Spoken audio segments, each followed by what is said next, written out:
Abrazos.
Lucres México, papelería personalizada, te ofrece agendas, recetarios, organizadores, cuadernos, entre muchas otras cosas más. No olvides hacer tus pedidos al 2281 51 64 62 y búscanos en Facebook como Lucres México.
Hola amigos, muy buenas noches. Pues nuevamente estamos aquí en su programa Astrocitos y Asteroides. Antes que nada, un saludo a todo nuestro amable público y desearles este año que sea de mucha prosperidad y sobre todo de mucha salud, porque bueno, con eso ya todo lo demás lo podemos hacer nosotros.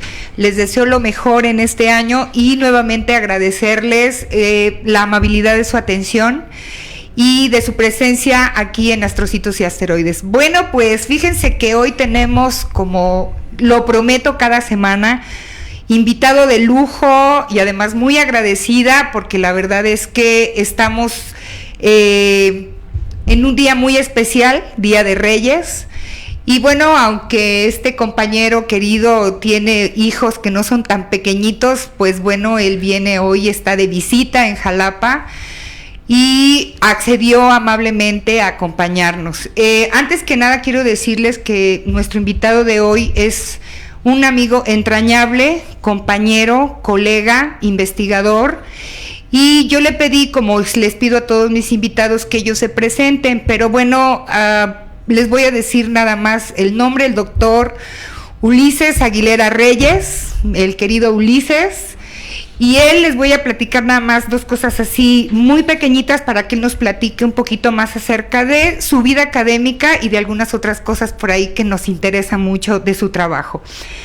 Él es doctor en Ciencias por la Universidad Autónoma del Estado de México, fue director de la Facultad de Ciencias de la Universidad Autónoma del Estado de México y es profesor investigador de tiempo completo en la licenciatura de Biología de la Facultad de Ciencias de la misma universidad desde 1988.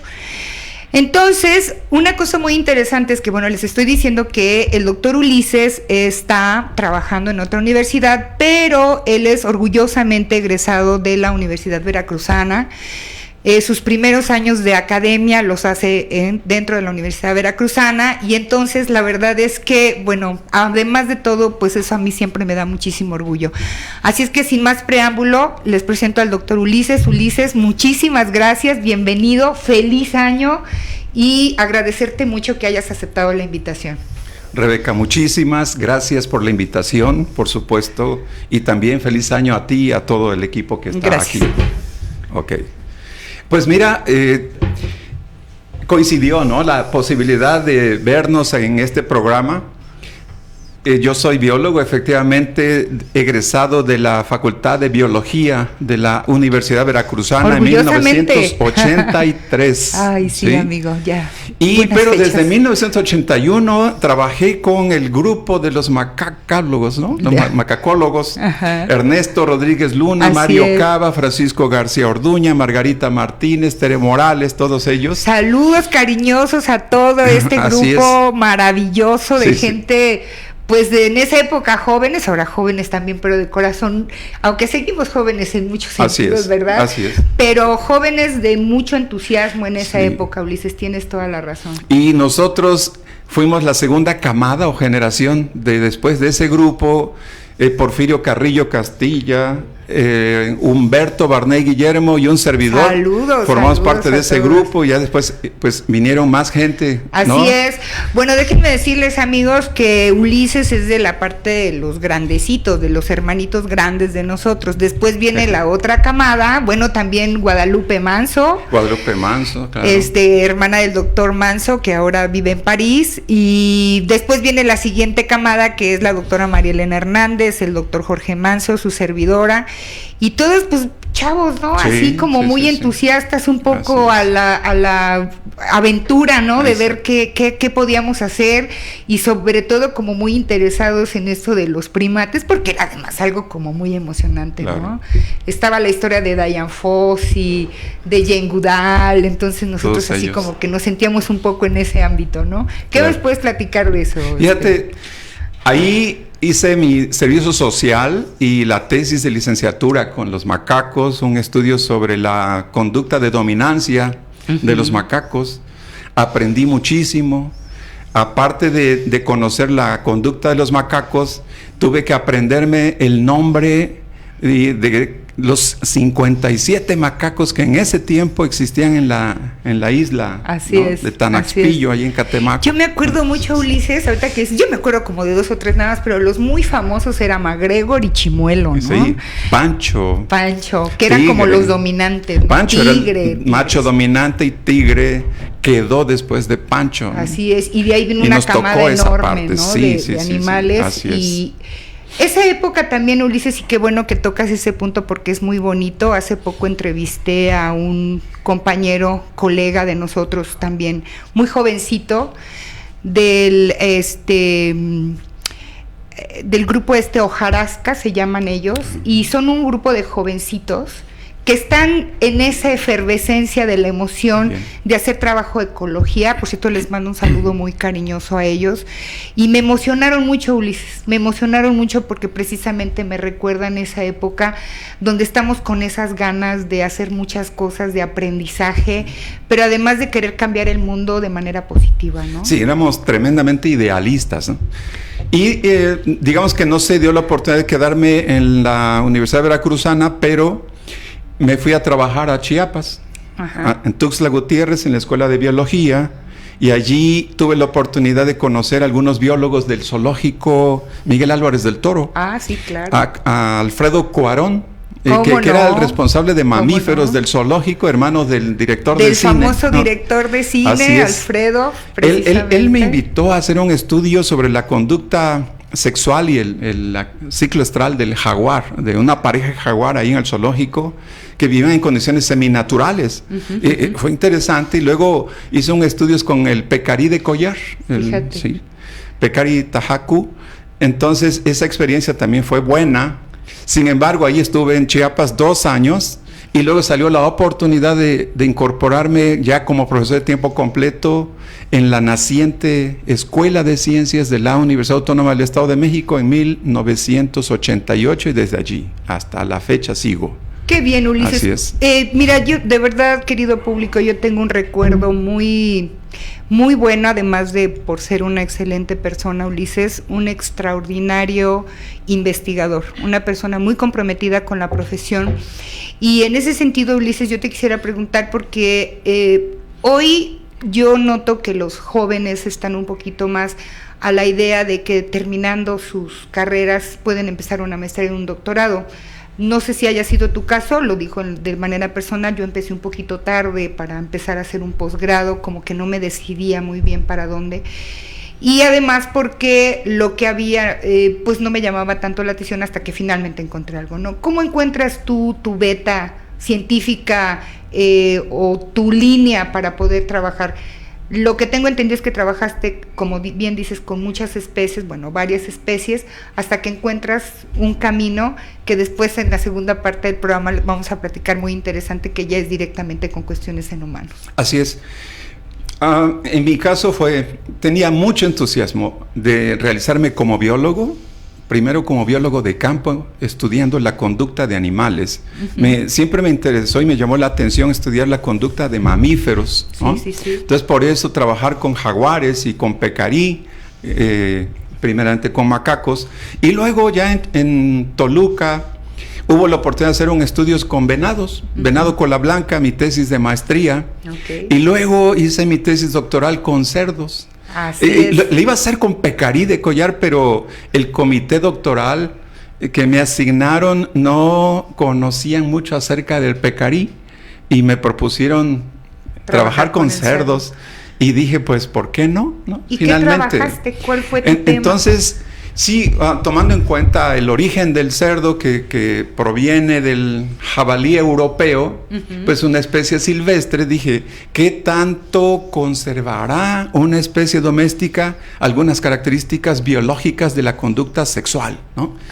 Entonces, mi pregunta aquí fue, a ver, si colocamos a un grupo de cerdas en celo, en estro, ante 3 sementales, y entonces durante 15 minutos yo observo el comportamiento de las cerdas hacia cada uno de esos sementales. Conductualmente, ¿habrá preferencia por alguno de los machos? ¿Preferencia conductual o preferencia en tiempo? O sea, que pase más tiempo desplegando conductas. Esa fue mi pregunta. Y entonces lo hicimos y encontramos que efectivamente la mayoría de las cerdas mostraban interés por uno de los 3 machos. Wow. Y luego otra pregunta fue, si copulan estos 3 sementales con cada una de estas 18 cerdas que utilizamos en el estudio, ¿acaso este macho será el papá de la mayoría de las crías? Ok, para eso entonces tuve que hacer un estudio sobre paternidad, ¿no? A nivel genético, ¿no? Utilicé marcadores moleculares donde hay características pues específicas que me permiten determinar quién es el padre, ¿no? Entonces lo hicimos, esa fue mi tesis doctoral, y encontré que no solo conductualmente, sino también a nivel de la elección, de la fecundación, ese macho tuvo más del 80% de la paternidad, ¿no? Estos dos trabajos que los publicamos, pues fue mi tesis doctoral, y dije, bueno, pues vamos a seguir trabajando esta línea de investigación que iniciamos con los macacos, luego con jaguares y pecarí, y con cerdos. Pues dije, ok, ¿será que podamos hacer cosas interesantes sobre esta línea de investigación en humanos? Y entonces empezamos a trabajar también con humanos. Fíjate qué interesante, Ulises, y esta parte es importante que la sepa la gente, porque la verdad es que cuando nosotros trabajamos, la gente que hace investigación con animales, de alguna manera, muy allá en el fondo de nuestras ideas, tratamos de hacer algunas homologaciones con qué es lo que pasa en otras especies y especialmente en los seres humanos, que finalmente pues puede servir para algo, para entender más nuestra biología y nuestra fisiología como seres humanos. Eso lo vamos a platicar en el siguiente segmento. Muy interesante, Ulises, muchas gracias y nos vemos en un momento, amigos.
Amigos, pues ya estamos de regreso con esta interesante plática con el doctor Ulises Aguilera Reyes, a quien le agradecemos mucho que nos esté acompañando hoy. Y pues como ustedes han escuchado en el primer segmento, y ahorita lo decíamos fuera del aire, la verdad es que ha sido una extraordinaria versatilidad que le ha dado al doctor Ulises un conocimiento amplio de diferentes especies, y esto nos puede ayudar para conocer la fisiología de otras especies, incluyendo al humano. Cuando tú trabajas, Ulises, en todas estas especies, como estoy explicándole a nuestro amable público, tú te empiezas a dirigir a un área que a veces es un poquito difícil en el sentido de que tiene un alto contenido de ética para el trabajo, ¿no? Y es cuando nosotros empezamos a hacer esta homologación de algunas cuestiones que encontramos en nuestras investigaciones con animales hacia el humano. Y tú empiezas a caminar por ese camino. ¿Cómo es que te decides a ello, Ulises? Interesante, porque ya estando en Toluca, tuve la oportunidad de estudiar la maestría y el doctorado, y el doctor Hugh Drummond, uno de mis mentores, del Instituto de Ecología de la UNAM. Él trabajaba con aves, ¿verdad? Con aves, ¿no? Pero tuvimos la oportunidad de que fuera a Toluca unos 2 años, cátedras patrimoniales. Wow, entonces impartió una serie de cursos sobre conducta. Sí, sí. Y a partir de ahí nació esa posibilidad de trabajar con humanos. Una pregunta que nos hicimos fue con respecto a la elección de pareja. Yo dije, A ver, si la conducta humana tiene un componente biológico, por supuesto que tiene un componente social muy fuerte. Pero yo quería ver qué tanto la biología estaba presente en ese proceso de elección potencial de una pareja. Y nos hicimos esa pregunta. Revisando la literatura encontramos que un psicólogo que utilizó la teoría de la evolución hizo un estudio en 37 sociedades humanas de Norteamérica, de Europa, de Asia, de África, y la pregunta de él fue: si la elección de pareja es una cuestión biológica, independientemente de la cultura, siempre los patrones serían los mismos. Pero si es una cuestión cultural, pues entonces en cada sociedad o cultura habría, digamos, patrones específicos de esa cultura, pero diferentes a otras. Y entonces lo hicimos. Quisimos ver si lo que había encontrado David Boss se repetía en la sociedad mexicana, porque él no hizo el estudio con mexicanos. Ahora, no solamente lo hicimos con adultos, como lo hizo él, incorporamos otro elemento, el de los preadolescentes. Trabajamos con preadolescentes, o sea, les llamamos niños de 5º, 6º año de primaria, pero que están en esa fase transicional de la niñez con la pubertad, ¿no es cierto? Sí, entonces, quisimos ver si desde allí ya se presentaba ese patrón.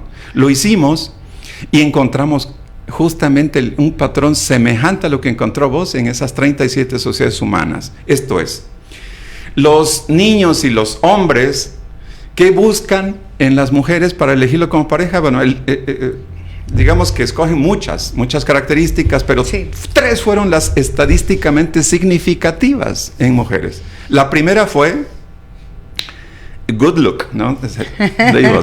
El que se vea bien, en términos biológicos significa una relación cintura-cadera estrecha, ¿no? Es decir, cintura breve, cadera ancha.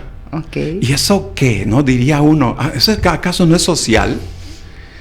Pues no. Cuando tratamos de dar la explicación biológica encontramos que una cadera ancha es un señalizador sexual para el varón que indica un espacio lo suficientemente grande para albergar a un bebé, el útero, ¿no? Sí, que nazca sin problemas, ¿no? Es decir, es un indicativo de una buena calidad de genes de esa mujer con caderas anchas. Segunda característica, encontramos, les gustan a los hombres las mujeres jóvenes. Y bueno, se lo vemos, pero ¿por qué? Biológicamente, o que tiene que ver con el valor reproductivo de la mujer, ¿no? Una mujer joven tiene muchos años para tener muchos hijos, ¿no es cierto? Es en condiciones naturales.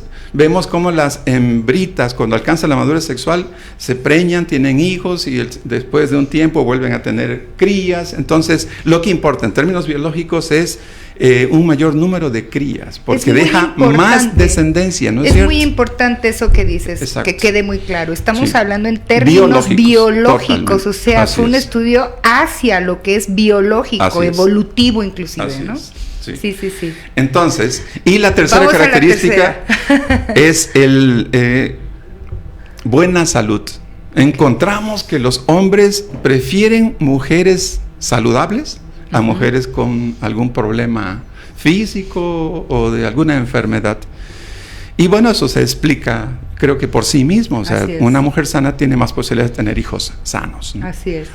Ahora, al revés, ¿no? ¿Qué buscan las mujeres en los hombres? A ver, sí, ya, porque igual eso de que estén bonitas, que estén caderonas, que estén chulísimas, que estén sanas, jóvenes. Igual muchas características. No, pues sin embargo, otra vez, acá encontramos 3 estadísticamente significativas, diferentes. Empate, diferentes. Bueno, por ahí ya empezamos. Ahí va, el primero es: las mujeres prefieren a hombres que tengan recursos. Es decir, por favor, en jóvenes, términos biológicos, ¿qué implica eso?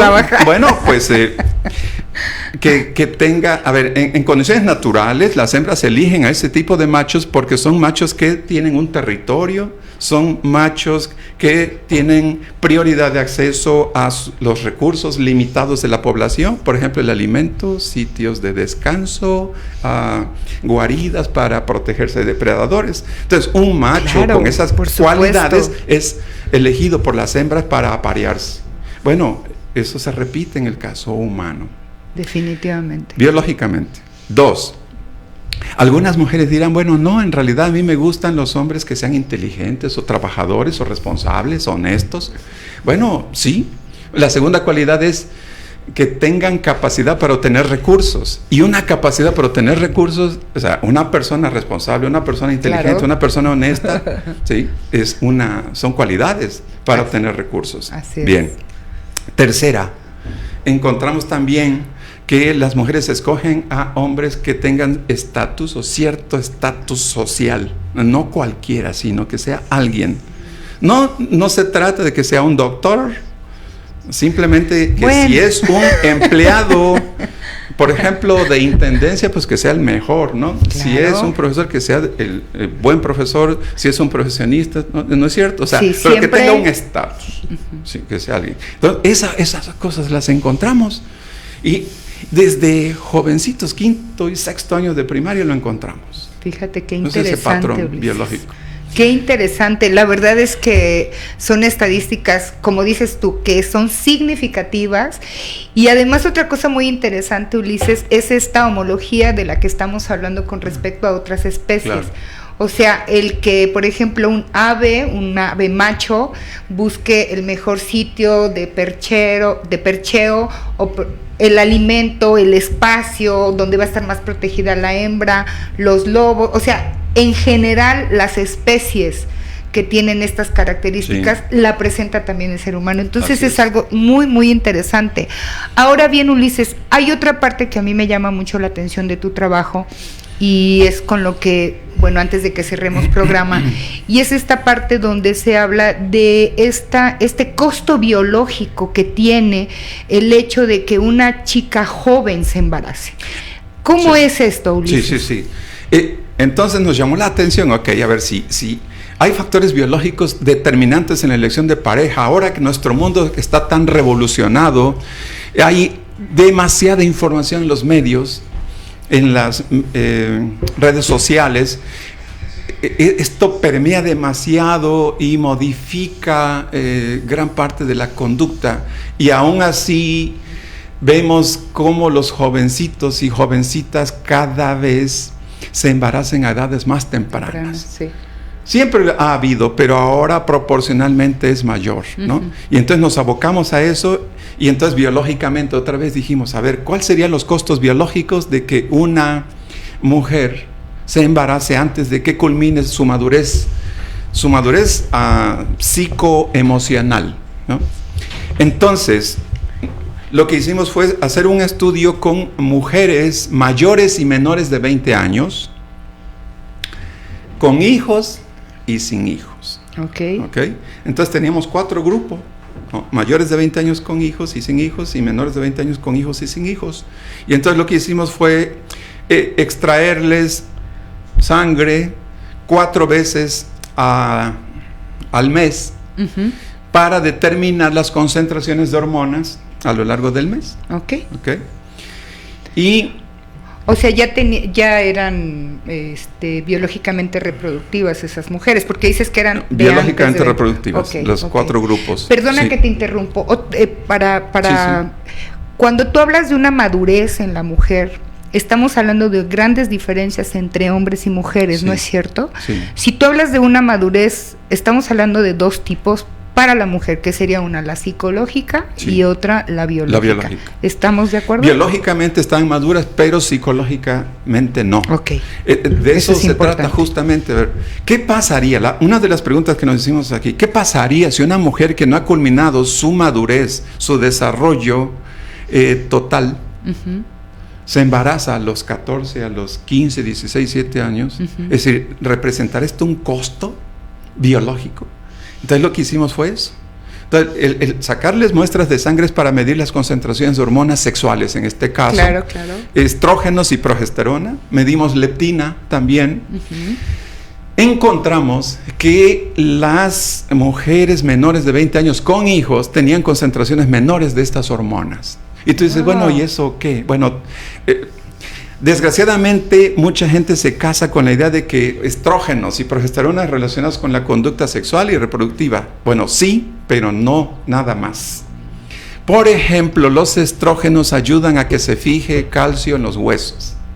Estas adolescentes con concentraciones menores de estrógenos propician una descalcificación. Entonces, estas mujeres, y luego dar amamantamiento, todavía más descalcificación. Así es. Esto es interesante porque pensamos, una hipótesis a probar es, ¿acaso estas mujeres que se embarazan en edades tempranas, cuando llegan a la menopausia, serán las que presenten mayor osteoporosis u osteopenia? ¿No? Esa es una pregunta. La otra, estas chicas que se embarazan en edades tempranas, emocionalmente se deprimirán más que los otros grupos. Lo hicimos y encontramos que hay mayor tendencia a la depresión en estas adolescentes con hijos. ¿Qué más hicimos? Encontramos que la madurez de la corteza prefrontal no es tal comparado con los otros 3 grupos de mujeres.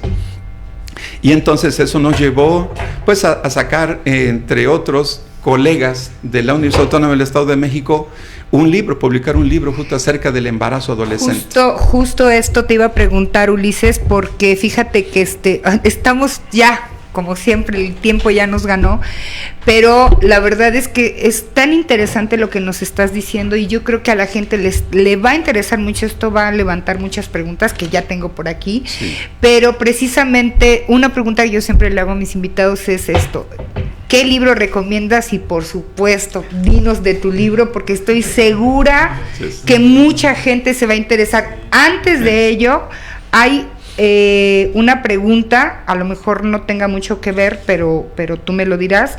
¿Es más propensa una mujer a tener miomas por embarazo, por un embarazo adolescente? Miomas. No soy médico, ¿no? Entonces esa es una pregunta más patológica. Así es. Así es que no me voy a aventurar a dar una respuesta que no conozco del todo, ¿no? Sin embargo, esa podría ser otra línea. Otra línea para investigar. Así es. Sí, gracias, Ulises. Mira, hay un montón de saludos, espero que nos dé tiempo, pero platícanos de tu libro, bueno, por favor. Entonces se trata de esto, un cuerpo académico, debo dar los créditos a mis colegas. Georgina Isabel García López es profesora de la Universidad Autónoma del Estado de México.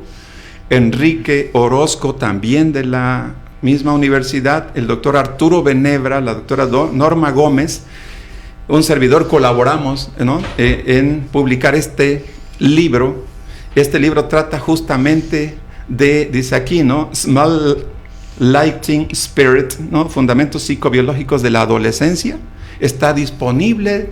De hecho, si ustedes escriben al correo de uaguilera22@gmail.com y me mandan todos los datos de dirección, les obsequiamos un libro, ¿ok?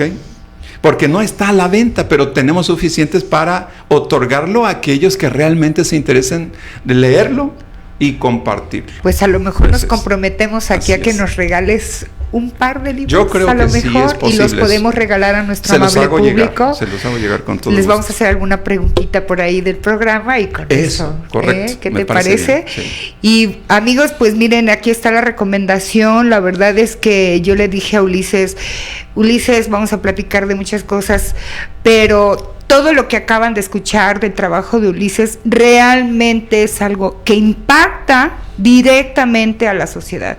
Y este es un tema, hoy por hoy, uno de los que están en el tintero, en la sociedad, dentro de nuestros hogares, dentro de nuestro grupo de amistades, familiares, donde tenemos que platicar con nuestros adolescentes, hombres y mujeres, para que entiendan un poquito más el por qué tienen que tener mucho cuidado antes de decidir un embarazo. Así es. Así es. Ulises, pues, ¿qué te puedo decir? Estoy muy emocionada, muy contenta, muy agradecida de que hayas estado aquí con nosotros y como te decía yo fuera del aire, Yo sé que no va a ser la última vez. Ulises está ahorita en una estancia, estás trabajando. Sabática con el doctor Porfirio Carrillo Castilla. Así es. Pero ya termina el 31 de enero de este Así año. es, entonces dije, antes de que te me vayas, Ulises, te tengo que entrevistar, y amablemente hoy accedió a ello. Él se va mañana.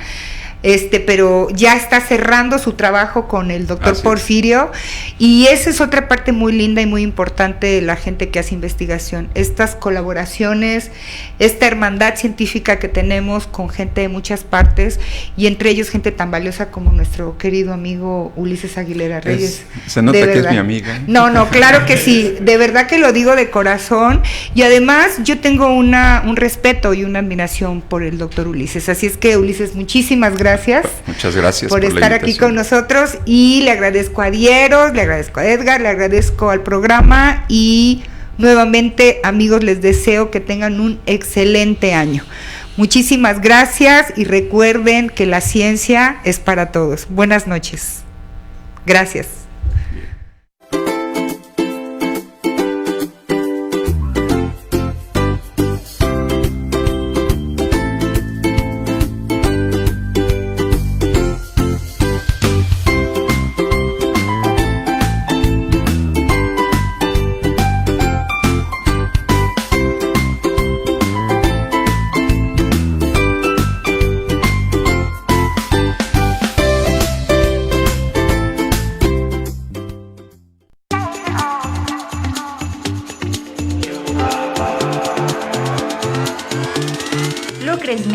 Papelería personalizada te ofrece agendas, recetarios, organizadores, cuadernos, entre muchas otras cosas más.